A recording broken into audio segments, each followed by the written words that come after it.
வெற்றிவேல் முருகனுக்கு அரோகரா. அடியார் பெருமக்களுக்கு வணக்கம். எல்லாம் வல்ல எம்பெருமானின் திருவருளாலும் ஆசிரியர் பெருமக்களின் குருவருளாலும் அப்பர் அருளறி மன்றத்தில் திருப்புகழ் தொடரில் இன்று ஒரு பொது திருப்புகழ் பற்றி இப்பொழுது பார்ப்போம்.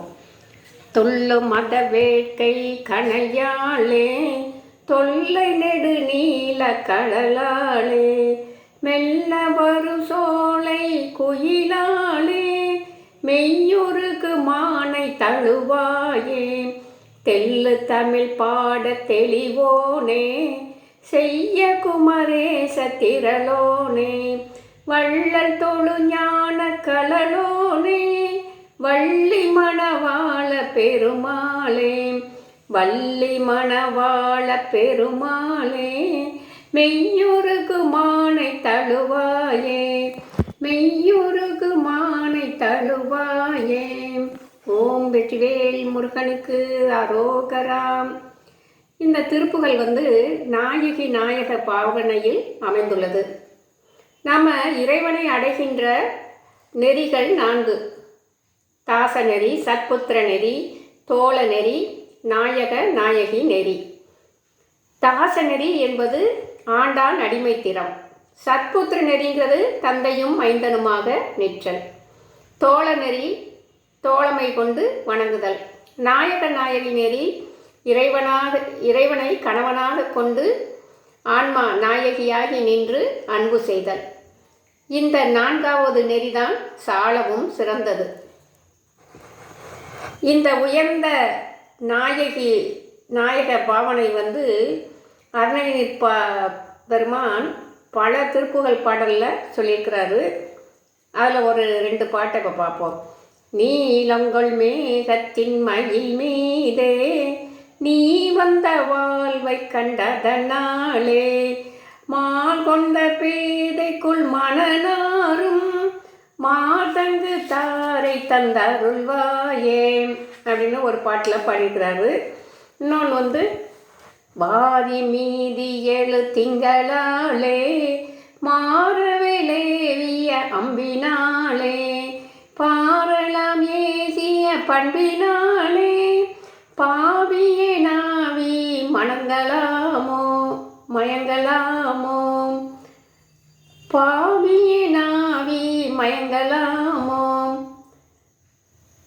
தெருவினில் நடவார் மடவார் திரண்டொரு கும்பசையாலே, தினகரன வேளையிலே சிவந்துதிக்கும் மதியாலே, ஒரு சிலை வளையா இளையா மதன் தொடுக்கும் கணையாலே, உலகித முளையால் அலையா மனம் சலித்தும் விடலாமோ அப்படின்னு சொல்லி நம்ம அருணகிரிநாத பெருமான் இந்த பாடல்களெல்லாம் நாயக நாயகி பாவனையை பாடியிருக்கிறாரு.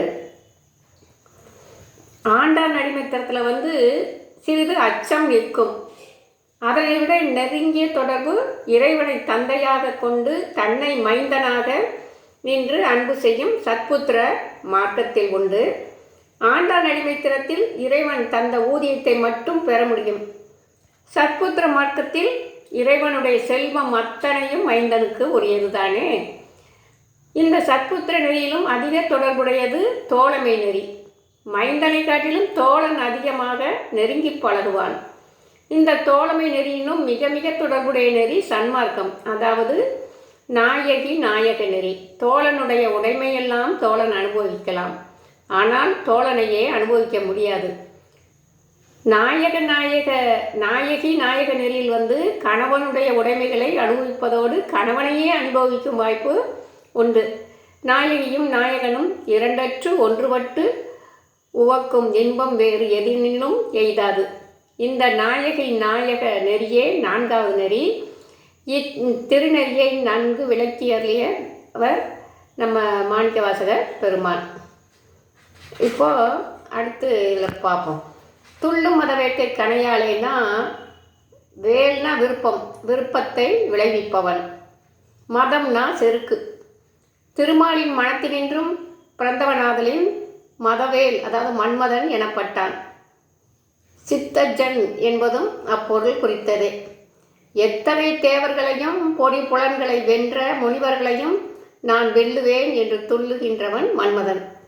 மாலயன், இந்திரன், சந்திரன், வாயு, ஆதித்தன், அக்கினி முதலிய அமரரையும், காசிபன், விஸ்வாமுத்திரன், பராசரன், புலத்தியன், யாழன், விபாடகன் முதலிய முனிவரையும் மதனன் மலர்கடைகளால் மயக்கி வெற்றி கண்டான். ஆனால் சிவபெருமானிடம் அவனுடைய ஆற்றல் அழிந்து வெந்தான். சிவனடியாரத்திலும் அவன் ஆற்றல் அழியும். திருநாவுக்கரசு சுவாமிகளிடத்திலும், அர்ச்சுனனிடத்திலும், மாதவ சிவஞானம் யோகிகளிடத்திலும் மதனன் தோல்வியுற்றான். இங்கே முருகனை காதலித்த ஆன்மா மதனுடைய மலர்கணையால் வருந்தி இறைவனை தழுவும் பொருட்டு அளாவுகின்றது. மன்மதன் தேவர்கள் மீது மலர்வில்லும், மனிதர்கள் மீது கரும்பு வில்லும், அரக்கர்கள் மீது இரும்பு வில்லும் கொண்டு விளையாடுவான். தொல்லை நெடுநீளக் கடலாலே அந்த வரிக்கு எல்லாருக்கும் இன்பத்தை தருகின்ற குயில், தென்றல், திங்கள், கடல் முதலியவைகள் கணவனை பிரிந்திருக்கின்ற கற்புடைய காரிகையர்க்கு கவலையை தரும். மன்மதனுக்கு கடல் முரசமாகும். அக்கடல் ஒளி பிரிவு துன்பத்தை பெருக்கி பெருந்துயர் விளைவிக்கும். இனிமையான கடல் ஒளி நாரசம் போல் இருக்கும். அடுத்து மெல்லவர் சோலை குயிலாலே அப்படிங்கிறது மிகவும் இனிய குரலுடையது குயில். அது சோலையில் வாழ்வது, மெல்ல பறந்து வருவது. குயிலின் இனிய குரலும் பிரிவு துன்பத்தை அதிகப்படுத்தும். குயில் முட்டையிட்டதும் தாய்க்குயில் முட்டையை விட்டு போய்விடும். அம்முட்டையை தன் முட்டை என்று காக்கை நினைத்து அடைகாக்கும். முட்டை அவிழ்ந்து குஞ்சு வெளிப்பட்ட பின்னும் நிற ஒற்றுமையால் தன் குஞ்சு என்றே கருதி காக்கை உணவூட்டி வளர்க்கும். குயில் குஞ்சு சிறிது வளர்ந்து கூவத் தொடங்கியவுடன் வளர்ப்புத்தாக ஆகிய காக்கை அடித்து விரட்டிவிடும். இப்போ அடுத்தது மெய்யுருகு மானை தழுவாயன. இறைவனை கலந்து இன்புற விளைந்த ஆன்மா ஞான காதல் மேலீட்டினால் உள்ளமுருகும். அவருடைய கருணையை நோக்கி அசரங்கள் கூட உருகுகின்றன, அறிவுள்ள தன் உள்ளம் உருகவில்லையே என்று கூறி வருந்துகின்றார். நெருப்பை கண்டவுடன் நெய்யுருவது போல் இறைவனுடைய திருவடி மீதுள்ள பக்தியினால் உள்ளம் உருகுதல் வேண்டும். அதீத தீயின் வெப்பத்தினால் நெய்யிருந்த பாத்திரம் கூட உருகிவிடும். அதுபோல அளவற்ற பக்தியினால் உள்ளத்தை தாங்கிய இந்த உடம்பும் உருகிவிடும். இந்த நிலையைத்தான் அருகல் இங்கே குறிப்பிடுகின்றார்.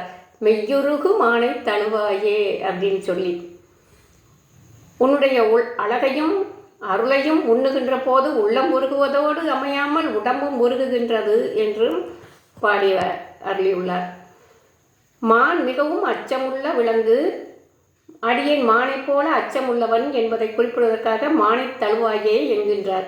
பயம் முதலில் வரும், அதற்கு பின் பக்தி வரும். அதுதான் பயபக்தி என்பார்கள்.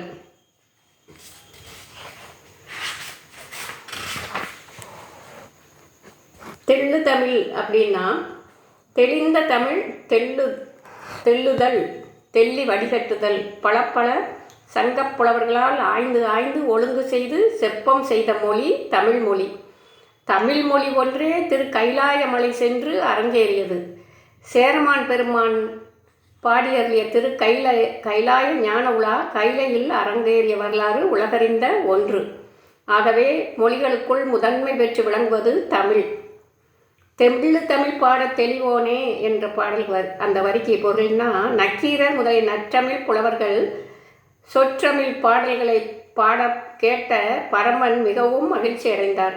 ஏனைய பாடல்களை கேட்டு கேட்டு கலங்கிய அவருடைய திருவுள்ளம் தெளிந்த தீஞ்சுவை தமிழ் பாடலை கேட்டு தெளிவடைந்ததாம். அடுத்து செய்ய குமரேச திரளோனே அப்படின்னு வரும்ல, அதுக்கு என்ன பொருள்னா செய்யன செம்மை பண்பு.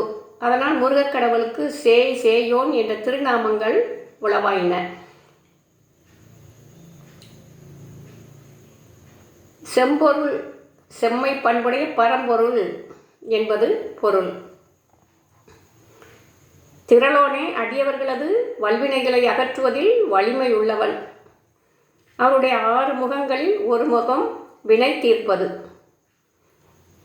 ஏறுமயில் ஏறி விளையாடு முகம் ஒன்றே, ஈசருடன் ஞான மொழி பேசு முகம் ஒன்றே, கூறுமடியார்கள் வினை தீர்க்கும் முகம் ஒன்றே, குன்றுருவ வேல் வாங்கி நின்ற முகம் ஒன்றே, மாறுபடு சூரரை வதைத்த முகம் ஒன்றே, வள்ளியை மனம் புணர வந்த முகம் ஒன்றே, ஆறுமுகமான பொருள் நீ அருளல் வேண்டும், ஆதி அருணாச்சலம் அமர்ந்த பெருமாளே, ஆதி அருணாச்சலம் அமர்ந்த பெருமாளே. அந்த பாடலில் கூறும் அடியார்கள் வினை தீர்க்கும் முகம் ஒன்றே என்று ஒரு வரி உள்ளது. வள்ளல் தொழும் அப்படின்னா வள்ளல்கள் என்பவர்களுக்கெல்லாம் தலையாய வள்ளல் பரமசிவமூர்த்தி ஒருவரே ஆவார். தனக்கென்று ஒன்றும் வேண்டாது தவக்கோலத்துடன் இருப்பவர். அவர் இருக்கும் இடம் மயானம். உண்பது நஞ்சு, உடுப்பது தோல், அணிவது அரவம், பூசுவது சாம்பல். பாலுக்கு பாலகன் வேண்டி அழுதிட பாற்கடல் ஈந்த பிரான் ஆதலின் அடியவர்கள் நினைத்தவை அத்தனையும் அருளும் கருணாகரர். வேண்டுவார் வேண்டுவதே ஈவான் கண்டாய் என்பார் அப்பர். வள்ளிக்கணவன் தன்னை ஈன்ற வள்ளல் என்கிறார் வடலூர் முனிவர். வள்ளல் வறியவனாக இருப்பானாயின் வந்து கேட்பவர்களுக்கு என்ன தரவல்லான் என்ற ஐயன் நிகழும். ஆனால் வெள்ளிமலையும் பொன்மலையும் அவருக்கு சொந்தம். பிரிவிழா அடியார்க்கென்றும் வாராத செல்வம் வருவிப்பானை சென்றடையாத திருவுடையானை என்ற திருவாக்குகளாலும் அவர் குறைவிலா நிறைவுடையவர் என்பது நமக்கு தெரிய வரும். முக்கட்பெருமான் அடியவர்களுக்கு மூல பண்டாரத்தை எடுத்து எடுத்து அள்ளி அள்ளி வழங்குவார். அதுதான் நம்ம திருவாசக பாடலில் காலமுண்டாகவே காதல் செய்தொய்மின் கருதறிய ஞாலமுண்டானோடு நான் முகர்வானவர் நன்னறிய ஆழமுண்டான் எங்கள் பாண்டி பிரான் தன் அடியவர்க்கு மூல பண்டாரம் வழங்குகின்றான் வந்து முந்துமினே. இப்படி அள்ளி அள்ளி கொடுக்குறாரே, அது ஒரு சமயம் குறைந்து விடாதோ என்று ஐயுருவோருக்கு அது ஒருபோதும் குறையாது எடுக்க எடுக்க வளர்ந்து கொண்டே இருக்கும் அப்படிங்கிறதுக்கு நம்ம மாணிக்கவாசகர் சொல்லுவார். முடியா முதலே என் கருத்து முடியும் வண்ணம் முன்னின்றே என்று அருளி செய்துள்ளார். ஆகவே அந்த வள்ளலை எண்ணி எல்லா நலன்களையும் நாம் பெறுதல் வேண்டும். ஞான கடலோடனா இறைவனுடைய திருவடிகளையே எல்லோரும் விரும்புகின்றார்கள், வேண்டுகின்றார்கள். அத்திருவடிகள் இரண்டும் பரஞானம் அபரஞானம் என்ற இரு ஞானங்கள். ஞானமேயாக உள்ள அந்த திருவடியை பூசித்தும் நேசித்தும் வழிபடுபவர்கள் அந்த திருவடி ஞானத்தை பெறுவார்கள். வள்ளி மணவாள பெருமாளே அப்படின்னா வள்ளலின் புதல்வராகிய குமார வள்ளலின் பத்தினி வள்ளி நாயகி. வள்ளினா வழங்குபவள், ஆன்மாவிற்கு ஞானத்தை வழங்குபவளாம். வள்ளி அம்மைக்கு ஞானபத்தினி என்ற ஒரு பேரும் உண்டு. அப்படிப்பட்ட இந்த திருப்புகளை பாடி முருகப்பெருமானின் பேர் அருளுக்கு நாம் பாத்திரமாகுவோம். வெற்றிவேல் முருகனுக்கு அரோகரா.